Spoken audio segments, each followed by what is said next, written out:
Bien, vamos a empezar a analizar lo que ha sido el proceso de independencia de la Argentina, hecho que ocurre en ese espacio que estuvimos viendo hace unas semanas, que es el Virreinato del Río de la Plata. Habíamos visto que en 1776 se creó ese virreinato con capital en Buenos Aires, uniendo territorios que eran bastante distintos entre sí, pero conformando una unidad que dependía de España, del rey, donde vivía una gran mayoría de criollos, de estos descendientes de españoles que la verdad viven con bastante comodidad, pero no acceden a todos los cargos que hubieran querido si eran españoles. En ese mismo año habíamos visto que en el norte del continente se iniciaba el proceso de independencia de los Estados Unidos, el cual va a servir como modelo para los habitantes del resto del mundo, porque por primera vez un pueblo demuestra que es posible no solo rebelarse contra la autoridad, sino que encima te puede salir bien.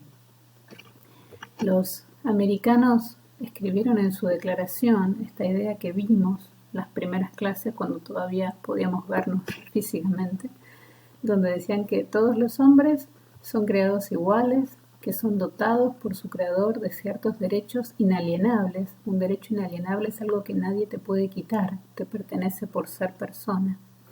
Que entre estos están la vida, la libertad y la búsqueda de la felicidad.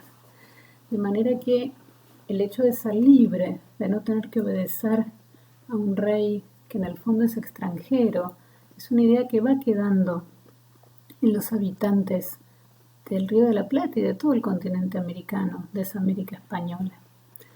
Esa idea va a ir madurando con el tiempo y va a seguir sumando elementos, porque unos años después, en Francia, que ustedes ya lo vieron esto el año pasado, ¿no? El pueblo se rebela contra el rey, como en su momento lo hicieron los colonos ingleses de Estados Unidos, pero en este caso no solo se rebelan, sino que toman el poder, van a terminar matando al rey y a la gran mayoría de los nobles, formando una república. Y estos revolucionarios franceses también sostienen una idea que va a ser muy importante para quienes viven en la América española. Los hombres nacen y permanecen libres e iguales en derechos. De vuelta a la idea de libertad, la idea de igualdad. No tiene por qué haber diferencias entre quien vive en España y quien vive en América. Todos somos iguales y tendríamos que poder acceder a las mismas cosas. ¿Por qué el español puede ser virrey y yo que nací en Buenos Aires no? Si en realidad todos somos iguales. Esas ideas están dando vueltas, ¿sí? Van a quedar en la mente de los americanos. Y como yo les pongo acá, estos dos hechos tan importantes, ¿no? De alguna manera plantan la semilla de la independencia. Quienes viven en el continente americano empiezan a pensar, ¿y por qué nosotros no? ¿Por qué nosotros tendríamos que ser distintos? Pero claro, una cosa es que vos tengas la idea y otra es animarte a hacerlo, ¿no? Yo cuando doy estos temas siempre planteo el ejemplo de decir, bueno, el hijo que se quiere ir a vivir solo. Y sí, la idea de ser independiente está buena, pero hay que financiarse, hay que limpiar la casa, hay que cocinar. Entonces una cosa es querer y otra es efectivamente hacerlo, ¿no? Y a los que viven en América les pasa un poco lo mismo, porque estos criollos americanos en realidad no viven mal, ¿sí? No es que están sometidos a una esclavitud o que se los maltrata, ¿sí? La situación no es insostenible, pero siempre es atractiva la idea de ser libre e independiente, ¿sí? Por eso es que la independencia de la América española no se produce inmediatamente que se conocen estos hechos. Va quedando la idea, algunos la van madurando, pero en el fondo muchos dicen, bueno, pero tampoco estamos tan mal, el rey tampoco es tan terrible, porque en el fondo también arriesgarse a hacer una revolución, a iniciar un proceso de independencia, si te llega a salir mal, significa perder la vida. Los estadounidenses tuvieron que ir a la guerra, los franceses terminaron luchando. Entonces, ¿nos vamos a meter en una guerra solo para estar un poco más cómodos? Tampoco, ¿sí? Ellos van a tener que esperar, ¿sí?, que se den esas condiciones para iniciar el proceso revolucionario. No van a hacerlo en cualquier momento, van a hacerlo cuando la situación dé la sensación de que es más fácil llegar a ese proceso. ¿Cuándo va a ocurrir eso?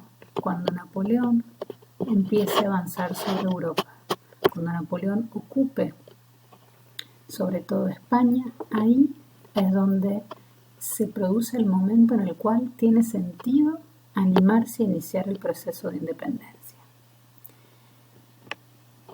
¿Quién era Napoleón? Entiendo que algo vieron también en Tercero, ¿sí? Cuando se produjo la Revolución Francesa y se estableció una república, el resto de los estados europeos, ¿sí?, que eran monarquías absolutas, iguales a la de Luis XVI, que había sido derrocado, organizaron distintas coaliciones, distintos ejércitos para enfrentar a Francia. Y Francia se defendió con un ejército, obviamente, formado por franceses, entre los cuales se destacó un joven de origen burgués, es decir, no noble, nacido en esta isla de Córcega, un territorio muy marginal de Francia, pero que resultó ser uno de los generales más importantes y victoriosos de la historia. Napoleón se inicia como un general y termina tomando el poder en Francia con un notable apoyo popular. Napoleón, para el momento que yo les estoy hablando, que es el año 1804, 1805, tiene bajo su control obviamente toda Francia, todo lo que ustedes ven de color amarillo, lo que ven en color rosa y lo que ven en color verde, ¿sí?, porque o son territorios que ha conquistado o son territorios con los que ha hecho negociaciones y establece una alianza, ¿sí?, por la cual esos países responden a lo que Napoleón pida. De manera tal que el imperio napoleónico es prácticamente todo el continente europeo. Y como la expansión de Napoleón no tiene límites y él busca conquistar todo lo que le sea posible, fija su mirada en el gran rival que tiene y que todavía no ha terminado de conquistar, que es Gran Bretaña, ¿sí? Las Islas Británicas en ese momento eran un territorio rico, estaban desarrollando la industria, vendían muchos productos, y ese es el territorio que Napoleón se propone conquistar. Si estuviéramos en clase, estamos en clase, pero en una clase en vivo, yo les preguntaría cómo se hace para conquistar Gran Bretaña, y ustedes sin duda dirían, bueno, hay que ir con barcos. Perfecto. Napoleón es un general del ejército, su espacio es la tierra, de manera que él no puede comandar un combate naval, pero tiene, ¿sí?, contraalmirantes y demás que se ocupan de esa tarea. Y para hacer más segura la operación, va a unirse con la flota española. España, por tener colonias en América, tenía una gran flota de guerra. Entonces, Napoleón de alguna manera presiona al rey español, que era este señor, Carlos IV, de quien vamos a hablar bastante en las semanas que siguen, lo presiona para que colabore con la operación francesa en contra de Inglaterra. Carlos IV no tiene mucha alternativa en realidad. Negarse a obedecer a Napoleón implicaría arriesgarse a que te conquiste. Entonces, en el fondo, aconsejado por un ministro llamado Godoy, decide hacerle caso a Napoleón y ofrecerle su flota de guerra. Entonces, en 1805, en la batalla de Trafalgar, que es una batalla muy importante para la historia americana, aunque ocurra en Europa, se van a enfrentar España y Francia contra la flota británica, ¿sí?, la flota inglesa, tratando justamente de conquistar las Islas Británicas. La batalla de Trafalgar, a diferencia de lo que podrían pensar, no se produce en aguas británicas, sino que se produce muy cerca del estrecho de Gibraltar, en aguas españolas, porque con bastante astucia los generales británicos deciden interceptar a esta gran flota española y francesa antes de que llegue a las Islas Británicas. La verdad es que Napoleón estaba seguro que tenían que ganar, tenían muchos más barcos que los británicos, pero resultaron ser barcos muy grandes, de difícil maniobra. Los ingleses contaban con un almirante, el jefe de toda la expedición, el general, el almirante Nelson, quien realizó una gran tarea de defensa, muriendo en el combate, pero logrando un triunfo inglés. Napoleón está terriblemente decepcionado, no lo puede creer. ¿Sí? Ahí tienen una imagen que lo retrata mucho más enojado que esto de haber quedado, porque no solo ha perdido su flota de guerra, al igual que España, sino que además ha sido vencido escandalosamente, como nunca en su historia militar. La pregunta ahora es, ¿qué ocurre con estos tres países que se han enfrentado? ¿Qué ocurre con Inglaterra, la gran vencedora? Piénsenlo, ¿qué puede pasar con los ingleses después de haber vencido en esta situación? Bueno, evidentemente aseguraron su independencia, nadie los va a conquistar, por lo menos por unos cuantos años, y además se adueñan de los mares. ¿Quién puede frenarlos si deciden ir a conquistar cualquier lugar del mundo? No hay otro país que tenga una flota de guerra como la inglesa. Ellos pueden ir y venir por el mundo sin darles explicaciones a nadie. Se abre para los ingleses un tiempo de enormes conquistas militares. Y para Francia, ¿qué pasa con Francia? Esta Francia derrotada. Y bueno, el imperio napoleónico está limitado al continente europeo, a la parte continental. Se va a tener que resignar a que por ahora Gran Bretaña no es un espacio que él pueda controlar y tendrá que pensar de qué forma puede perjudicar a los ingleses. La mayor perjudicada, de todas maneras, es España. ¿Por qué? Porque España pierde más que Francia. Piénsenlo, ahí tienen el mapa para ayudarlas. Porque España queda aislada de América, pierde el control de sus territorios americanos, no puede llegar a América.